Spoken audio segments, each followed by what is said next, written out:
I've been incredibly critical of the Club World Cup, right? But I am a reasonable man. I will hold my hands up, and when something is good, I'll say it's good. And this, the ref cam, this is good. For the Neto goal, this whole sequence, you know, Palmer plays this ball into Jackson, and the whole way through, like, the pace of the game, I just don't think you get an appreciation for it with any other camera angle. You then see this little movement from Jackson, the way he's taken around him.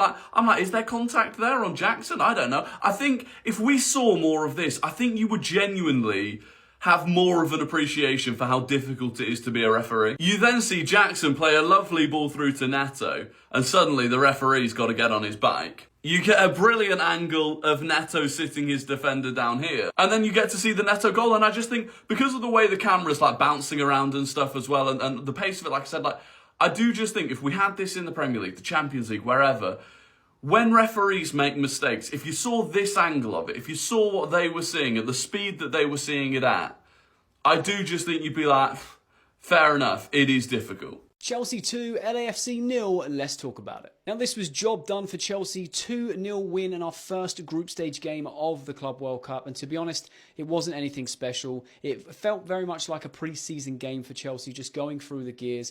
LAFC had some very good chances, Chelsea defended very well, some very good saves from Sanchez, but ultimately the quality shined through. Pedro Neto had a fantastic game today, creating chances, getting shots off, and well-deserved player of the match. It was a really well-worked goal for the first goal, with Nicholas Jackson dropping deep, hold-up play, playing that lovely through ball to Neto, who then took it in his stride, sent the defender to the shops to get some milk, and then shoots in the near post. Great finish. And the second goal, Liam Delap's introduction changed the dynamic of how Chelsea play. You can very much see that he only had limited minutes. You could very much see he was new to the system and new to the players.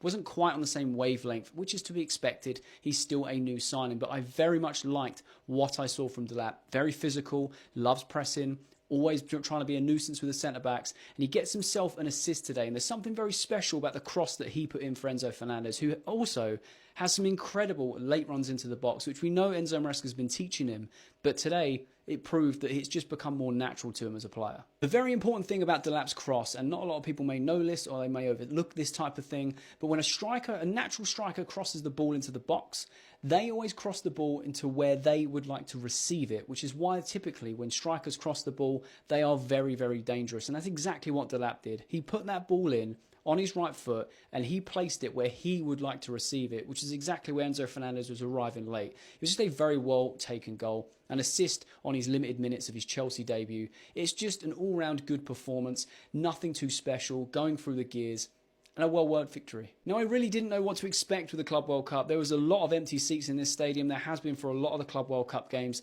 Regardless of that, Chelsea were in a competition. I want to see how far we can take it. I only care about watching our team play and playing well and seeing how these players develop. Seeing the new introductions of the players. Gusto had a good game. Nkunku was a bit hit and miss, as expected. We also saw Sugo, who I thought played very well for the limited minutes he got. Tyreek George come on and got some minutes. He played very well. It was just nice to see a rotation of players and see Chelsea playing football again. We now move on to the next game of the group stage, which is Friday at 7 p.m. kickoff here in the UK time against Flamenco. It'll be very interesting to see what Enzo Maresca does in terms of rotation. But that's just my opinion. I want to know what you guys think. Did you guys watch the game live, or did you just watch the highlights? And do you agree with my post-match analysis? Let me know your thoughts and opinions down below in the comment section. I love having a conversation with you guys. And if you are new around here, make sure you hit that follow button.